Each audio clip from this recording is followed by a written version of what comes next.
Hello everyone, आप लोगों का बहुत बहुत स्वागत है my YouTube channel Naimuddin law classes पर। और हम लोग भारतीय न्याय संहिता 2023 पढ़ रहे हैं, यानी बीएनएस 2023। और बीएनएस 2023 की आज हम धारा 138 यानी सेक्शन 138 अपहरण यानी एब्डक्शन को पढ़ेंगे।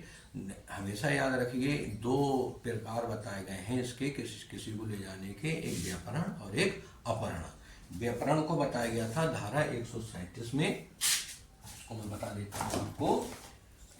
किसमें बताया गया था? धारा 137। यहाँ उसको लिख लेते हैं।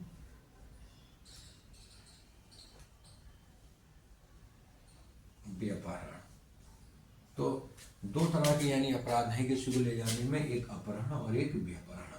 व्यापरण मैंने बताया था दो तरीके से होता है। एक तो विधिपूर्ण संरक्षता में से, यानी कोई बालक है, यानी चाहे महिला हो या पुरुष, 18 वर्ष से कम आयु की है, उसके विधिपूर्ण संरक्षक की सहमति के बिना उसको उसकी संरक्षता से हटाना। और एक भारत में से वो कोई भी व्यक्ति हो सकता है, वो था व्यापरण यानी किडनैपिंग। लेकिन आज की जो हम वीडियो में पढ़ेंगे वो पढ़ेंगे धारा 138 अपहरण।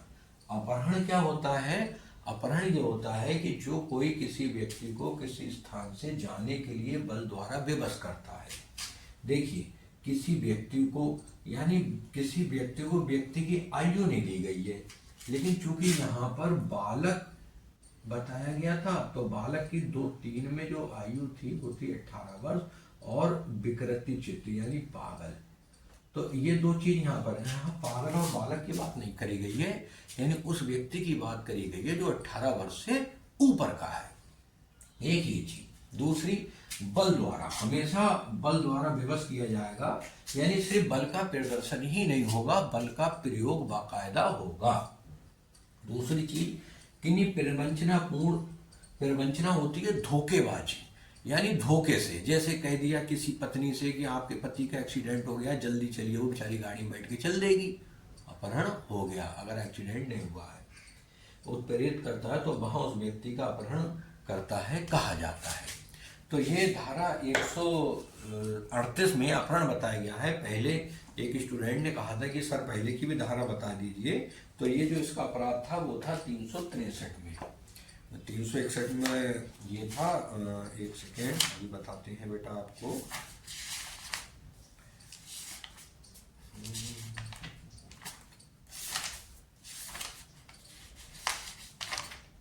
362 में अपहरण का अपराध था, और अब यह है 363 में दंड था 138 में। तो 138 में यही बात कही गई है कि अपहरण कैसे होता है। तो ये कहा गया है कि जो कोई किसी व्यक्ति को किसी स्थान से जाने के लिए बल द्वारा विवश करता है या किन्हीं प्रवंचनापूर्ण उपायों द्वारा उत्प्रेरित करता है, वह उस व्यक्ति का अपहरण करता है, कहा जाता है। तो इसमें यह कहा गया है कि इस धारा के अंतर्गत अपहरण मूल अपराध नहीं है, बल्कि एक सहायक कार्य है। यानी अपहरण अपने आप में मूल अपराध नहीं है, बल्कि क्या है? सहायक कार्य है। लेकिन ये व्यापरण जो होता है, ये अपने आप में एक अपराध था। ठीक, ये इसलिए व्यापरण का दंड दे दिया गया है, और 138 में दंड नहीं दिया गया है। अपहरण के बाद जैसे जैसे अपराध होते रहेंगे वैसा वैसा दंड दे दिया जाएगा। और इसीलिए ये स्वेता दंडनीय नहीं है। अपहरण तभी दंडनीय होता है जब किसी आपराधिक आशय से किया गया हो। भाई, आपराधिक आशय भी तो होना चाहिए किसी व्यक्ति को, उसकी सुरक्षा के लिए। जैसे कई बार होता है ना, कहीं पर आग लग गई, अब व्यक्ति का घर जल रहा है, वो देख नहीं पा रहा और जबरदस्ती घुसा जा रहा है। क्या करते हैं लोग या पुलिस वाले? उसको उठाकर उस स्थान से दूसरे स्थान पर जो सुरक्षित है वहां पहुंचा देते हैं। तो ये क्या अपहरण है? क्योंकि इसमें इंटेंशन उसकी जान बचाने का है, इसलिए अपहरण नहीं है। दूसरी चीज, अपहरण में दो आवश्यक तत्व हैं। पहला ये है कि बलपूर्वक बाध्यता अथवा प्रवंचनापूर्ण उपायों द्वारा उत्प्रेरण, यानी धोखेबाजी से किसी व्यक्ति को ले जाने के लिए उकसाना। दूसरा ऐसा है, ऐसी बाध्यता या उत्प्रेरण का उद्देश्य किसी व्यक्ति को किसी स्थान से ले जाने का हो।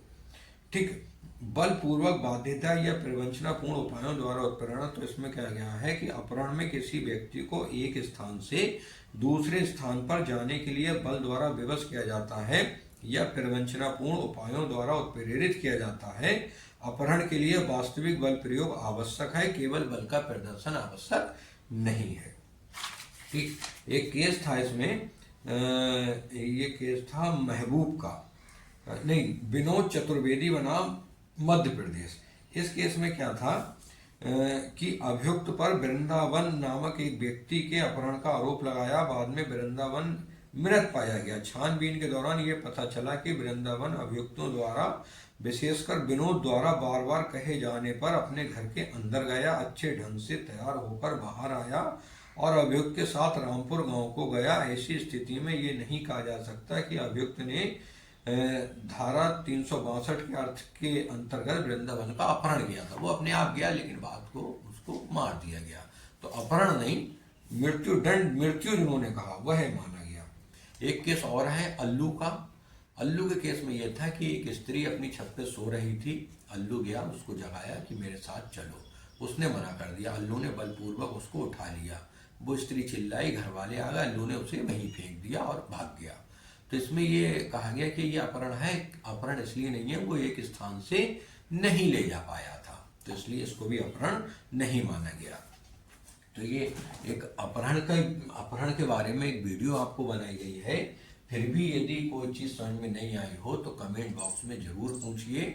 नेक्स्ट वीडियो में आपको एक क्वेश्चन और आता है, अपहरण और व्याकरण में अंतर, वो बताया जाएगा। वीडियो देखने के लिए बहुत बहुत धन्यवाद।